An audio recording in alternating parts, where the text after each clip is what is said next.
अस्सलाम वालेकुम। दुरूद शरीफ पढ़ लें।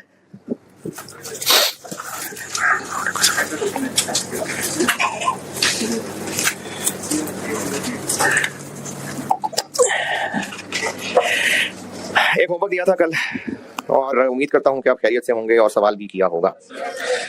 तो अच्छे बच्चों ने सवाल किया होगा और जो घटिया और गंदे और गलीज और उन्होंने नहीं किया होगा। मसले भी बहुत सारे नहीं होंगे हैं। अच्छा, मेरे ख्याल में उसमें एक ही मसला है, वो बता देता हूं। उसके अलावा फिर आपने कुछ पूछना तो पूछ लीजिएगा।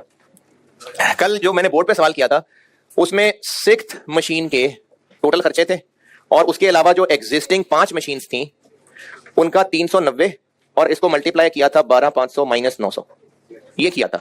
और मकसद था इस टोटल तक पहुंचना जो कि छुपा के रिवर्स करके हमें निकालना पड़ा था। एग्जिस्टिंग 5 मशीनें थी जिनका ओएआर दिया हुआ था, टोटल आवर्स दिए हुए थे और उन टोटल आवर्स में से नॉन प्रोडक्टिव आवर्स दिए हुए थे। तो हम इसको मल्टीप्लाई करके टोटल ओवरहेड्स तक पहुंच गए थे। ये कल किया था। ऑटम 22 में 3 पहले थी और उनमें से एक फेंक के एक न्यू आ जानी थी। तो अब वो जो एक न्यू आनी थी बिल्कुल इसी की तरह उसके खर्चे दिए हुए हैं सवाल में। इस नई मशीन के खर्चों को पहचानने में किसी को कोई मुश्किल नहीं होगी। रही बात इन एग्जिस्टिंग की, तो कल वाले सवाल में इन 5 के टोटल आवर्स बताए हुए थे। होमवर्क वाले में इन 3 के टोटल तो चलो बताए हैं लेकिन पर मशीन भी बताए हुए हैं। अब हमारे पास पर मशीन का डाटा अवेलेबल है कि 2500 आवर्स टोटल अवेलेबल, फारिग आर उसमें से 150 हैं और OAR 850। अब ये जो 390 था वो ये 850 है और ये 2500, ये 12500, ये 150, ये 900, लेकिन ये पांचों का टोटल था। ये तीनों में से हर एक के बारे में बताया हुआ है। तो हमने इन 3 में से एक तो फेंक ही देनी है, तो बाकी तो 2 ही रह जानी है। तो अब जो 2 रह जानी है तो हम ये एग्जिस्टिंग ओवरहेड वाली लाइन निकालने के लिए बिल्कुल उसी तरीके से 850 2500 माइनस 150, लेकिन ये तो एक मशीन है, into 2।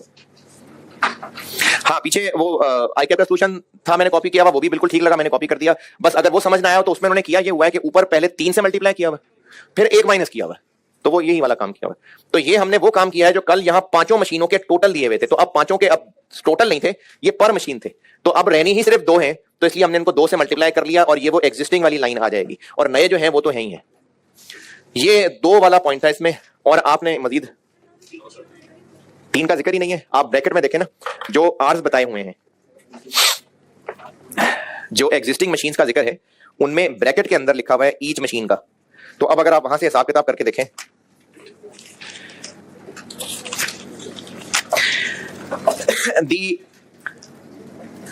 Below are the details related to overheads of this production department for the year. अब ये जो टोटल मशीन आर 7500 है, ब्रैकेट में लिखा हुआ है 2500 आवर्स पर मशीन।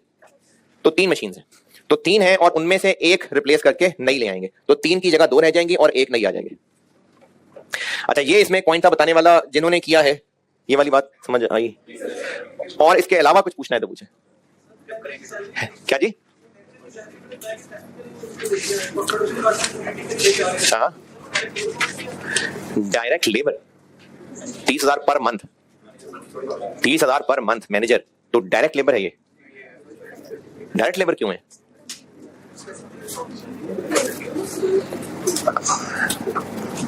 आप कॉस्ट रिपीट करें, कॉस्ट रिपीट करें। मुझे लग रहा है आपने इसको रेलेवेंट से कंफ्यूज कर रहे हैं। आप इसको एक रेलेवेंट कॉस्ट वाली कॉन्सेप्ट से कंफ्यूज कर रहे हैं। डायरेक्ट लेबर वो होता है जो कि एक यूनिट बनाने में कितनी मेहनत कर रहा है ये पता होता है। तो 30,000 पर मंथ सैलरी वाला बंदा ये डायरेक्ट लेबर थोड़ी है। नहीं, डायरेक्ट कॉस्ट क्या होती है? एक यूनिट बनाने के लिए कितने रुपए लगते हैं ये फुली ट्रेस हो सकती है और वो तभी हो पाएगी अगर उस एक यूनिट में कितना मटेरियल लगता है ये पता है, तो डायरेक्ट मटेरियल है। एक यूनिट जो वर्कर अपने हाथ से बनाता है कितनी देर में बनाता है, एक यूनिट बनाने के कितने पैसे लेता है, तभी उसकी अमाउंट पता चलेगी ना, तो वो डायरेक्ट लेबर होता है। जो वर्कर डायरेक्टली प्रोडक्शन कर रहा होता है वो डायरेक्ट लेबर होता है। तो फैक्ट्री मैनेजर है, फिर उसकी सैलरी है 30,000 पर मंथ, तो ये तो है ही नहीं डायरेक्ट। और इस सवाल में कुछ पूछना है? चले जी, किसी ने कुछ नहीं पूछना, किसी को कोई मसला नहीं है। ओवरहेड कैलकुलेशन की उसका फार्मूला बता दिया, उसके 1-2 छोटे छोटे सवाल करके पास पेपर का सवाल भी कर लिया और आपने एक होमवर्क भी कर दिया। अब और आगे चलते हैं।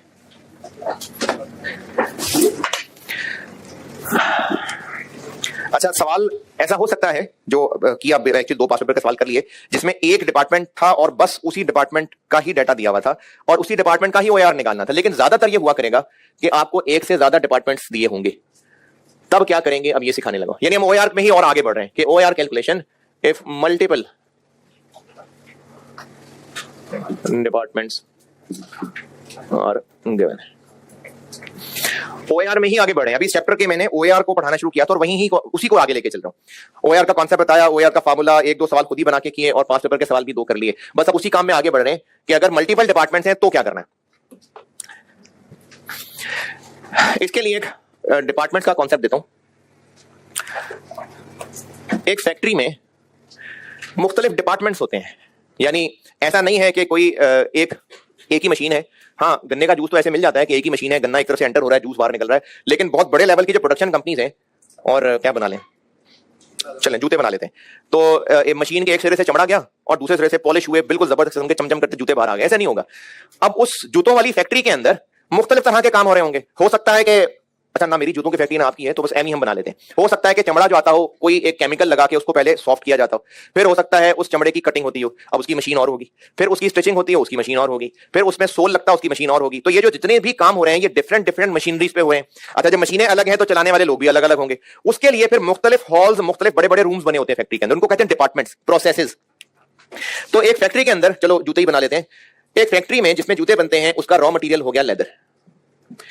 अब इस लेदर से शूज बनने तक पता नहीं क्या क्या होता है। खैर हमारी अपनी मर्जी, जैसे मर्जी फैक्ट्री बनाए। एक कर लेते हैं कटिंग। इसमें इस चमड़े की हो रही होगी कटिंग। अब एक डिपार्टमेंट होगा, एक बड़ा सा रूम होगा, हॉल होगा, उसमें मुख्तलिफ बहुत सारी मशीनरी लगी होंगी। हो गई कटिंग। उसके बाद जूते बनाने के लिए इनकी स्टिचिंग कर लेते हैं। उसके लिए एक अलग डिपार्टमेंट होगा, उसको स्टिचिंग डिपार्टमेंट कह लेते हैं।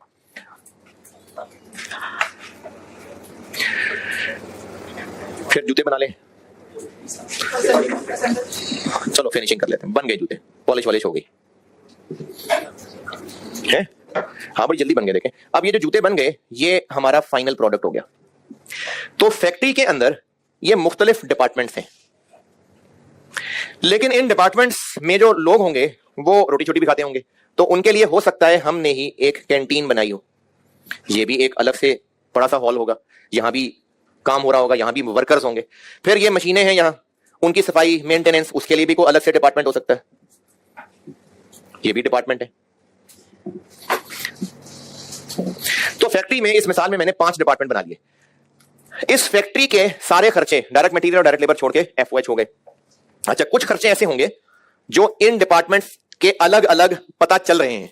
जैसे इस डिपार्टमेंट में जो वर्कर्स सैलरी पे हैं, उनकी सैलरी इस पूरी फैक्ट्री में से सिर्फ इसी से रिलेटेड है।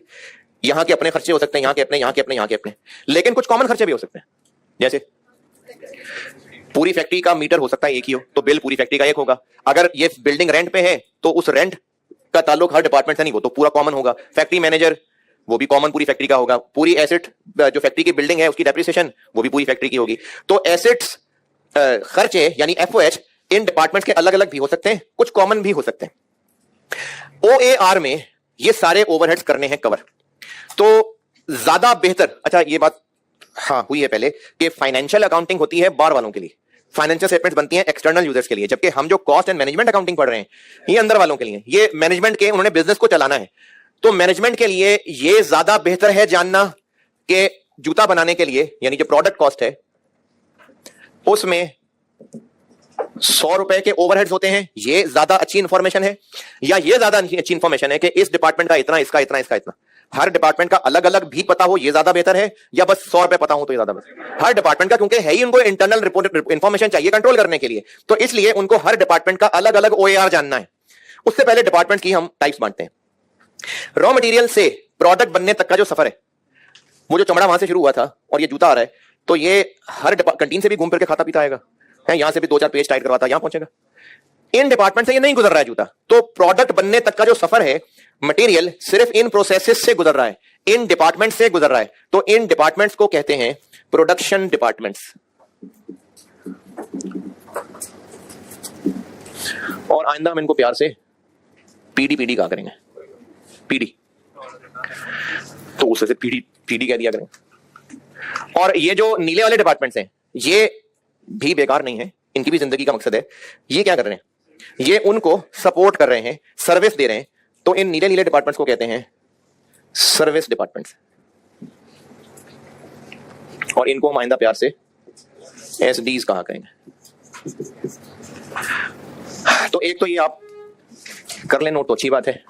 एक ये पीडीज और एसडीज की बात नोट कर लें, फिर आगे चलते हैं।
कितना सा लगेगा, कर लिया नोट। अच्छा, अब अगर पूरी फैक्ट्री में डिपार्टमेंट दो बांट लिए बस, ठीक है, लेकिन अभी मैंने बात की थी कि मैनेजमेंट पूरी फैक्ट्री का बस एक टोटल ओएआर जानना चाहेंगे, हर डिपार्टमेंट का अलग, हर डिपार्टमेंट का अलग। क्यों? क्योंकि प्रोडक्ट हर डिपार्टमेंट से गुजर रहा है, तो पता तो चले कौन डिपार्टमेंट क्या कर रहा है। मैं इसी जुमले को दोबारा पूछता हूं, हर डिपार्टमेंट का अलग, तो क्या इन पांचों का या सिर्फ इन तीन का? क्यों? क्योंकि प्रोडक्ट गुजर ही यहां से रहा है। तो हाँ, बिल्कुल ऐसे ही होता है कि generally separate OAR for each PD is calculated। Her PD का OAR निकलता है, लेकिन हो सकता है कि मैनेजमेंट का दिल हो कि नहीं, हमें इतनी डिटेल में नहीं जाना, तो मैनेजमेंट में calculate single factory wide OAR, यानी 100 रुपए काफी। और आपके लिए मैनेजमेंट क्या, आपके लिए तो एग्जामिनर है, तो अगर एग्जाम क्वेश्चन में सिंगल फैक्ट्री वाइड OAR कहा है तो ठीक है, जो कि होता नहीं है क्योंकि सब इस चैप्टर की असल मुश्किल ही है। लेकिन वैसे बता रहा हूं कि सिंगल फैक्ट्री वाइड OAR भी हो सकता है, जो मैंने पहले 100 रुपए की बात की थी। मोस्टली होता हर पीडी का अलग OAR है। अब हर पीडी का अलग OAR निकालने में मसला क्या है, ये इतना लिखें फिर मसला बताता हूं। नहीं, वो कोई मसला नहीं है।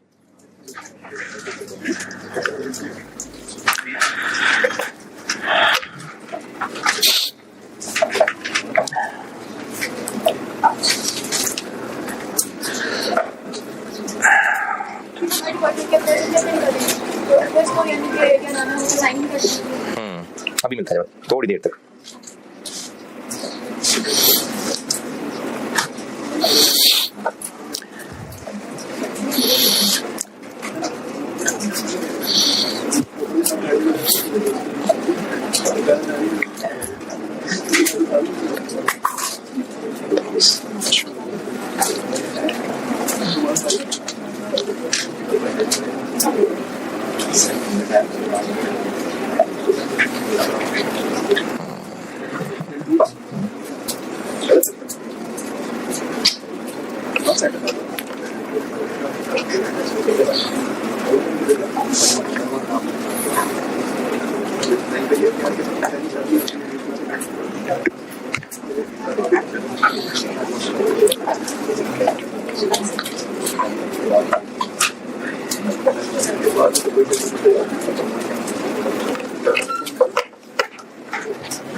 ये तो खैर एग्जाम में होता भी नहीं है, ये होता है एग्जाम में। अब इसमें मसले क्या क्या आएंगे, उन मसलों पे करते हैं बात।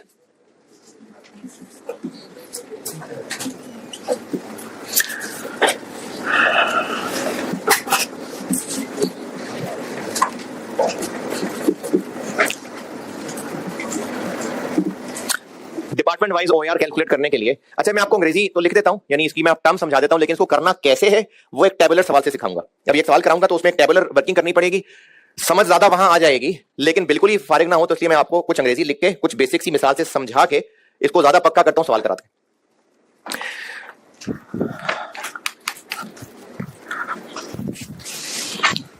ये टर्म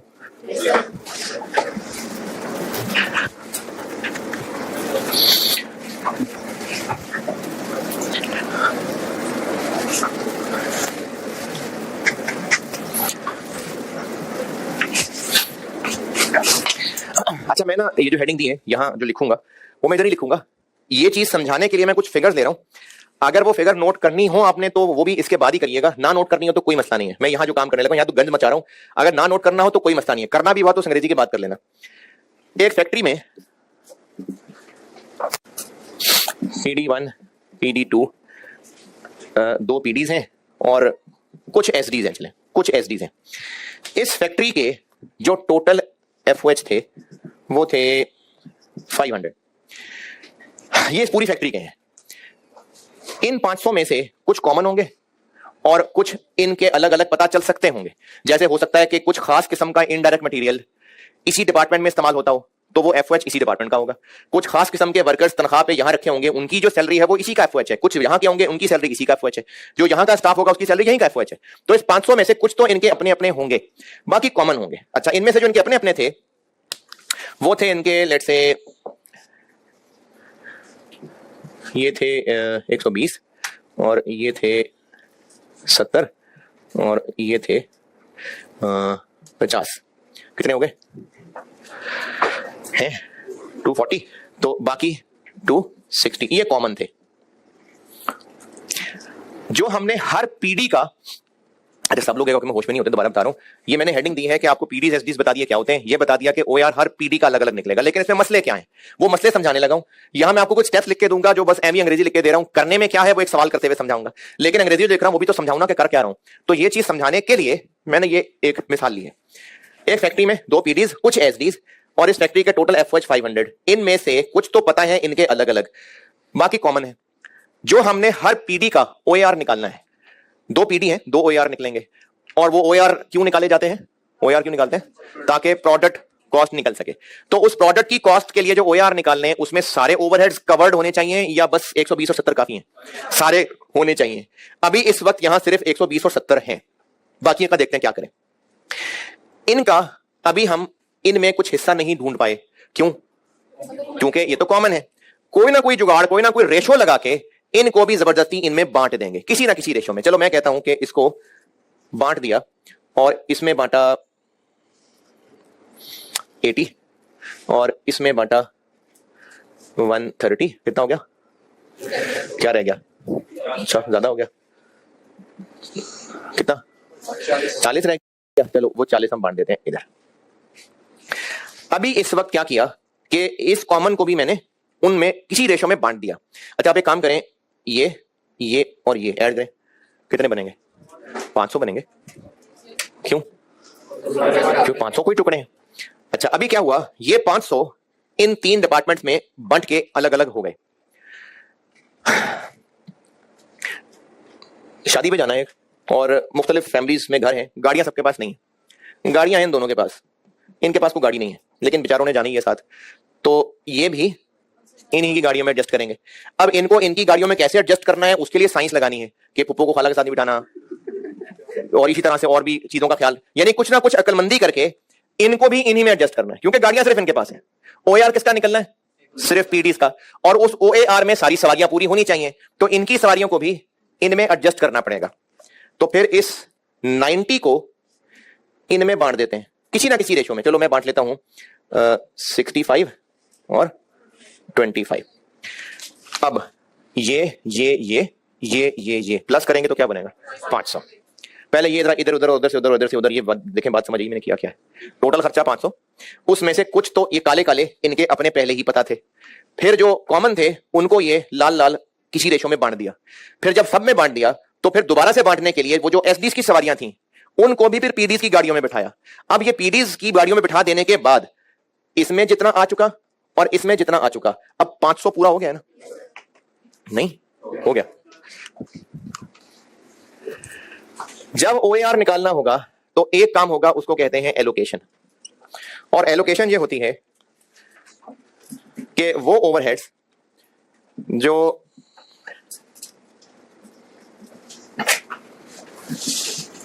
जो डिपार्टमेंट्स से पहचाने जा सकते हैं, क्योंकि इनका रिकॉर्ड अवेलेबल होता है, तो इनको फिर बांट देते हैं रिस्पेक्टिव डिपार्टमेंट्स। ये हो गई एलोकेशन। ये जो मैंने उस मिसाल में काली काली फिगर्स की है ना, जो 120, 70 और 50 लिखा था, वो मैंने एलोकेशन कर दी कि जो खर्चे बांटे जा सकते थे उनको तो बांटे ना पहले, क्योंकि रिकॉर्ड थे, पता था कौन कौन सा किस किस डिपार्टमेंट से रिलेटेड है। पहला काम तो हमने उनके खर्चे उस रेलेवेंट डिपार्टमेंट के हिस्से में डाल दिए। फिर दूसरा काम, वो जो उस 260 को बांटा, ये लाल वाला काम, और फिर उसके बाद हरा वाला काम, इसको कहते हैं अपोर्शनमेंट।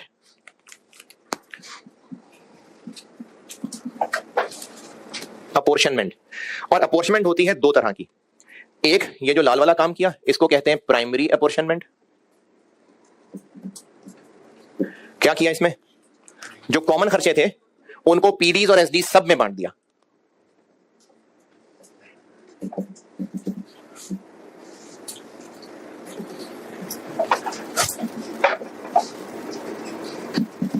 कैसे बांटा, यही इस चैप्टर में सीखना है हमने प्रैक्टिस से, यूजिंग एप्रोप्रिएट रेशियोज। कोई ना मुनासिब सी रेशियोज में बांटा करेंगे। रेशियोज क्या होंगी ये सवालों से सिखाऊंगा। और फिर हरा वाला सेकेंडरी अपोर्शनमेंट।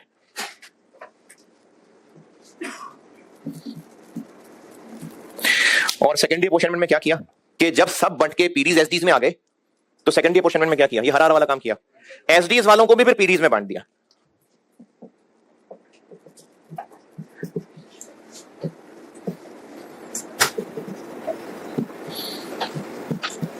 और इसके लिए भी कोई ना कोई मुनासिब सी रीजन, मुनासिब सी रेशो होती है। ये भी हम सवाल से सीखेंगे।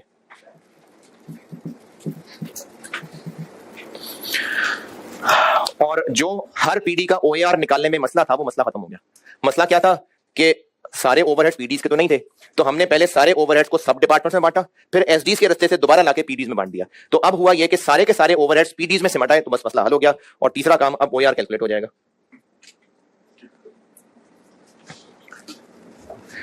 हर पीडी का ओवरहेड्स यानी न्यूमरेटर आ गया, तो अब उससे अलग अलग ओएआर कैलकुलेट हो जाएगा।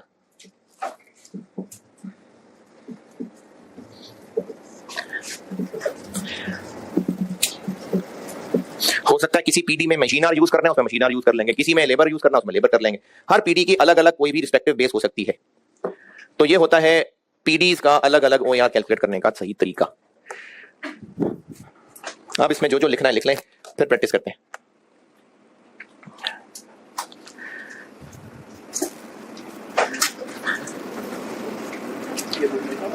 जी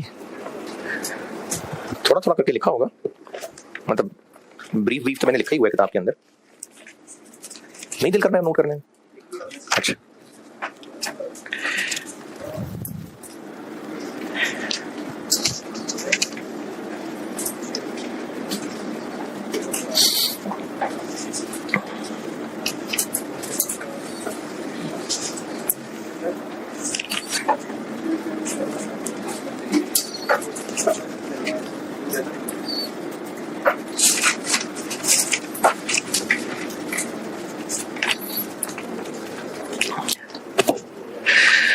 अच्छा, मैं पढ़ाते हुए जो मतलब फ्लो में चल रहा होता हूं, तो मैं सब बोर्ड पे लिख के दे रहा होता हूं।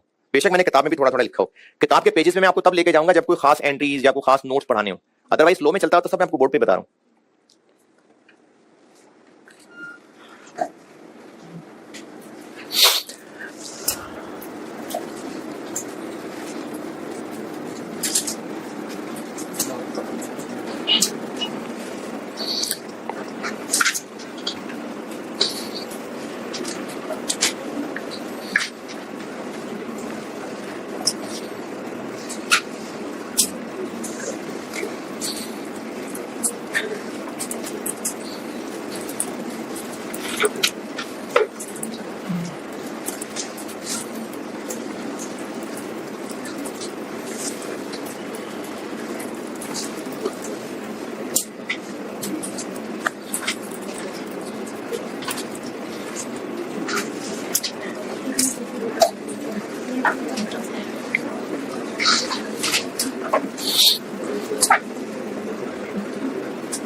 कितना अच्छा लगेगा? हो गया। अच्छा, एक एग्जाम नोट लिखें कि अगर क्वेश्चन में आपको OAR की बेस क्या रखनी है नहीं बताया तो by default direct labour art use करनी है। OAR की बेस क्या रखनी है? 6 बेसिस थी ना, तो उनमें से कौन सी बेस लेनी है? अगर क्वेश्चन में नहीं बताया तो by default direct labour arts. OAR निकालने के लिए बेस क्या रखनी है उन 6 में से? अगर क्वेश्चन में नहीं बताया, जैसे कल वाले सवाल में क्लियरली पता चल रहा था कि मशीन आर्स है, तो अगर नहीं बताया तो by default direct labour hours.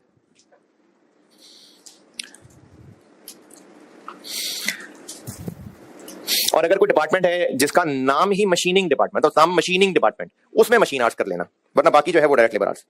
अगर डिपार्टमेंट का नाम ही मशीनिंग डिपार्टमेंट हुआ ना तो उसमें मशीन आर्ट्स कर लेना, अदरवाइज डायरेक्ट लेबर आर्ट्स। चलें प्रैक्टिस करते हैं, लेकिन आप उससे पहले एक हेडिंग दे लें, और इस हेडिंग की जिंदगी का मकसद कुछ 2-3 क्लासेस बाद पता चलेगा। अभी दे लें बस हेडिंग, केस 1 कह दें जी।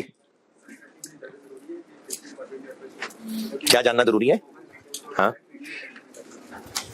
नहीं, असल में फैक्ट्री के कॉमन खर्चे सबके लिए हैं, तो उनका रास्ता यहीं से ही जाके बनेगा। जैसे घर में एंटर होते हैं, तो घर में एंटर होकर अगर गैराज है तो मेहमान को डायरेक्टली तो दीवार तोड़ कर ड्राइंग रूम में नहीं फेंक सकते ना, वो गुजर के तो वहीं से आएगा ना। तो इसलिए इन कॉमन खर्चों का रास्ता यही है कि पहले सब में, फिर उसके बाद एसडीज को पीडीज में। अच्छा, जो लोग होश में नहीं थे दोबारा बताता हूं, एक हेडिंग दे लें, case 1, multiple departments and single product. ये किस चीज का केस 1 है, क्या मतलब है इसका, ये आपको कुछ क्लासेस बाद पता चलेगा। ये आपको कुछ क्लासेस बाद पता चलेगा। हेडिंग दे लें case 1, multiple departments and single product.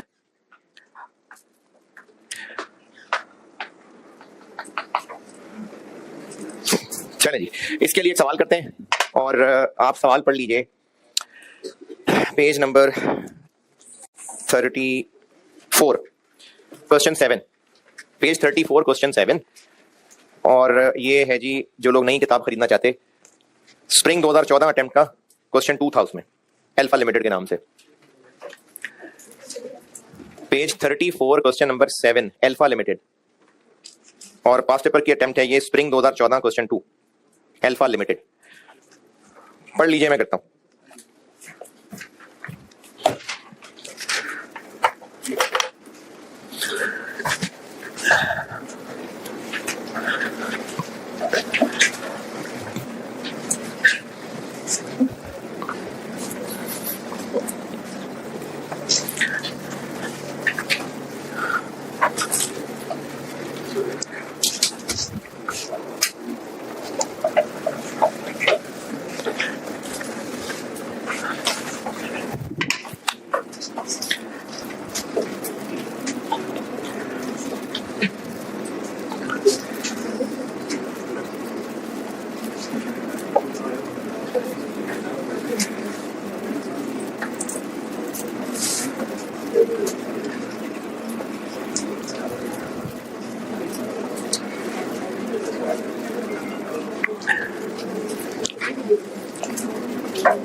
हाँ जी, आपकी फारिग शक्लों से लग रहा है कि सवाल पढ़ के फारिग हो गए। अब इनमें 4 डिपार्टमेंट्स हैं और जिनको लग रहा है 5 हैं तो वो टोटल है 4 डिपार्टमेंट्स हैं और इनमें से पीडीज कौन से और एसडी कौन सा है वैसे तो नामों से आइडिया हो जाया करेगा, लेकिन रिक्वायरमेंट में भी देखें उसने आपसे ओएआर मांगा है, असेंबली, मशीनिंग और फिनिशिंग। तो इसका मतलब मेंटेनेंस तो है ही नहीं पीडी, वैसे भी मेंटेनेंस पीडी नहीं होता, वो सपोर्ट के लिए होता है। तो 3 पीडीज हैं, एक एसडी है। और कैसे पता चल रहा है इस चैप्टर का सवाल है, अभी करा रहा हूं। उसके अलावा ओवरहेड अब्जॉर्प्शन रेट मांगा हुआ है, तो इसके लिए ना एक टेबुलर वर्किंग होती है और उसमें कॉलम आप बना लें इतने, जितने डिपार्टमेंट्स हैं उससे 3 ज्यादा। एक कॉलम थोड़ी सी अंग्रेजी के लिए, उसके लिए मैं कोई हेडिंग नहीं दे रहा, जस्ट अंग्रेजी लिखूंगा।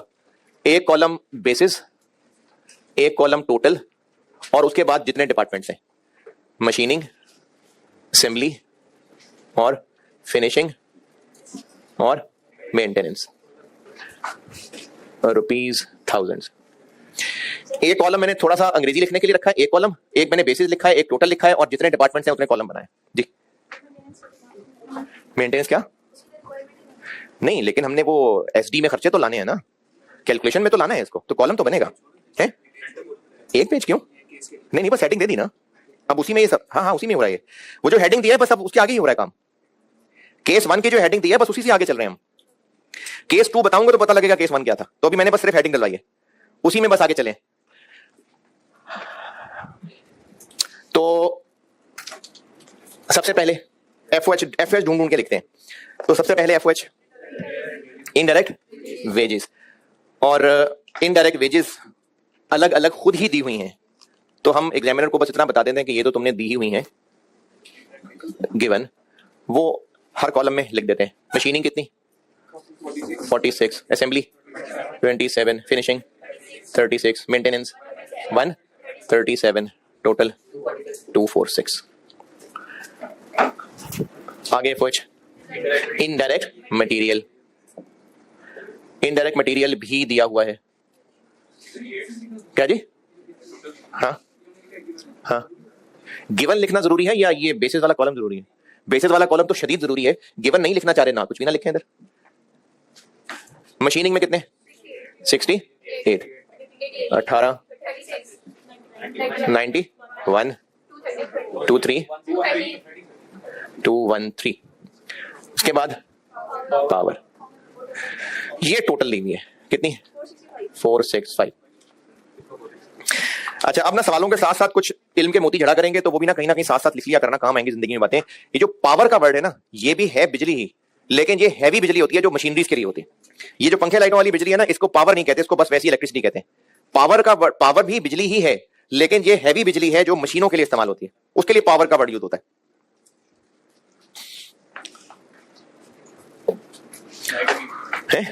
अभी तो लिखा है, अभी चल रहा है काम आगे। पावर का खर्चा टोटल दिया हुआ है, इसको हमने डिपार्टमेंट में तोड़ना है, ये हो रही है अपोर्शनमेंट। तो इसको तोड़ने के लिए कोई रेशो लेनी पड़ेगी।